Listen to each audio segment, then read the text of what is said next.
But the reality is, and I've been saying this for many, many years, you don't need another fiat currency. You just use gold.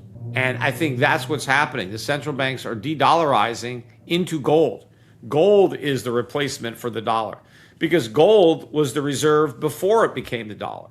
Certainly if silver can go, from when I started buying it in the late 1990s, it was like $4 an ounce.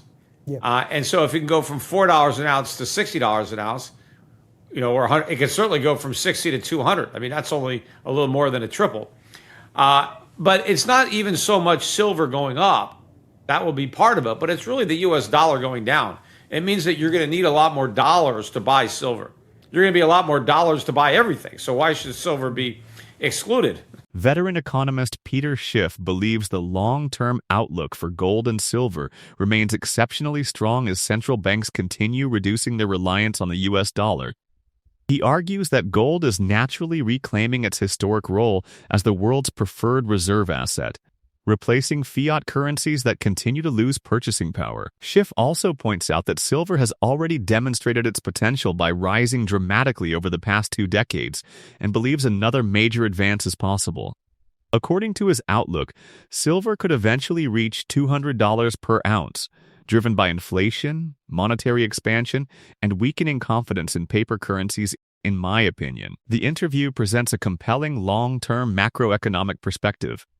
While $200 silver is an ambitious forecast rather than a certainty, the underlying themes of inflation, currency debasement, and central bank gold accumulation remain important factors for investors to watch.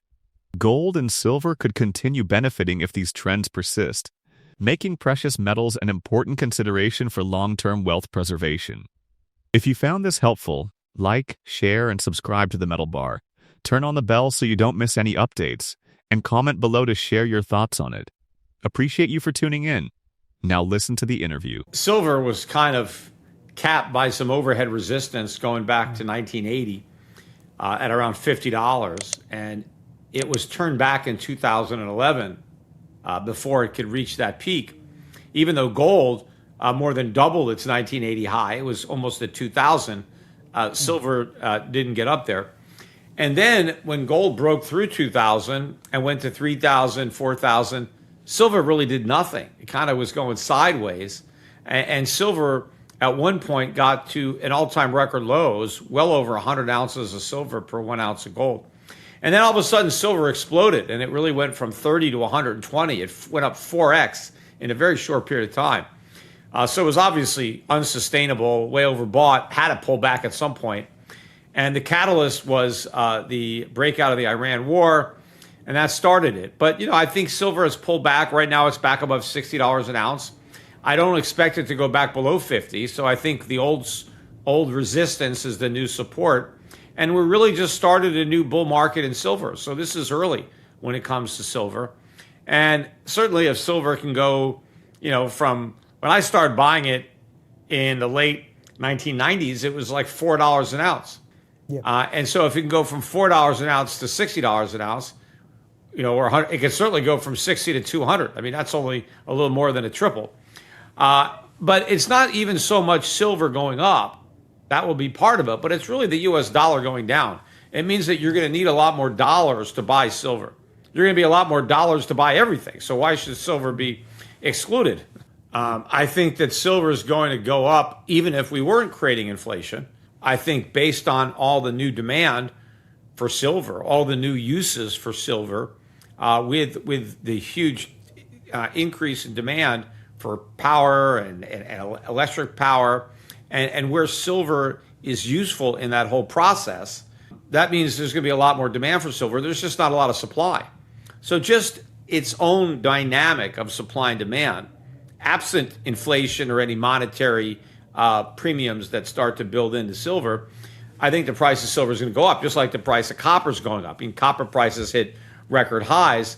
People aren't using copper as a store of value or as money, but they need copper, and for the same reason they need silver. Now there's industrial demand for gold too. There's plenty of it, but there's a lot more of a safe haven store of value. And central banks are not storing silver, they're not storing copper, but they are storing gold. But silver's got both going for it, and so I think you're going to see more industrial demand and more investor demand as an inflation hedge, as a levered play on gold. Because if gold does continue to rise, if gold goes back to 5,000, which I think it will, and then doubles to 10,000, silver should proportionally have a bigger increase.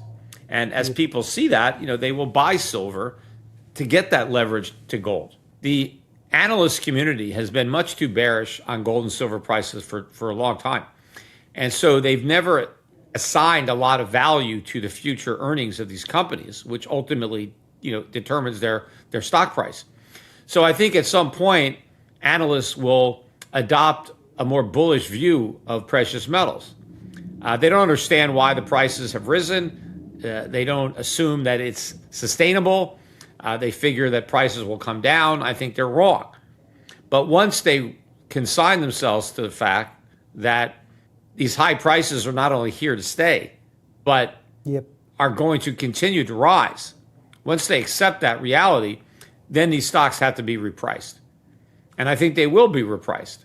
That's why, I've been advising that people buy them now before that happens. Because once the investment community accepts what I already believe to be the case, these stocks are going to be trading at much higher prices. Silver is once again taking center stage as investors debate whether the next major bull market in precious metals has only just begun.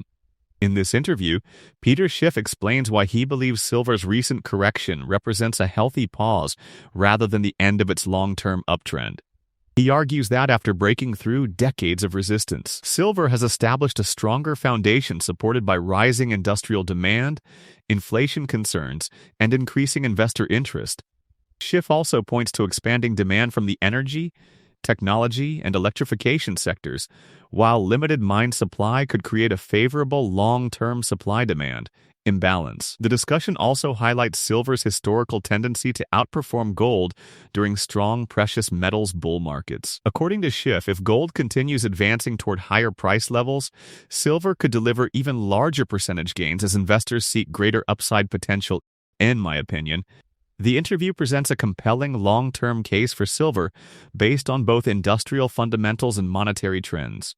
While no price target is guaranteed, the combination of increasing demand, constrained supply, and improving sentiment could continue supporting higher precious metals prices. Let's get into the interview. But the reality is, and I've been saying this for many, many years, you don't need the fiat currency. You just use gold. And I think that's what's happening. The central banks are de-dollarizing into gold. Gold is the replacement for the dollar because gold was the reserve before it became the dollar. And in fact, the only reason the dollar achieved that status in the first place was because of its gold backing. And not only was it backed by gold, if you owned dollars, you had a claim on gold that you could exercise whenever you wanted. It was an IOU for gold.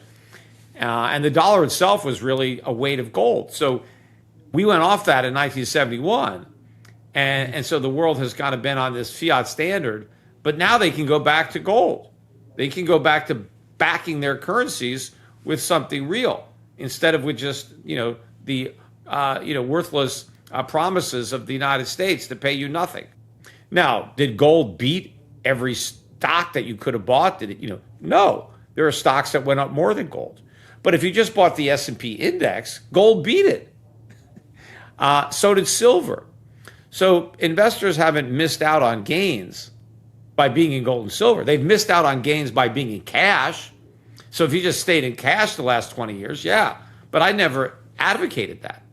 Now, I didn't tell people to only own gold and silver. So I told people to own stocks too. I just mainly focused on foreign stocks. Now, in aggregate, those stocks have not done as well as U.S. stocks, but they've paid much higher dividends that we've been able to collect over the years.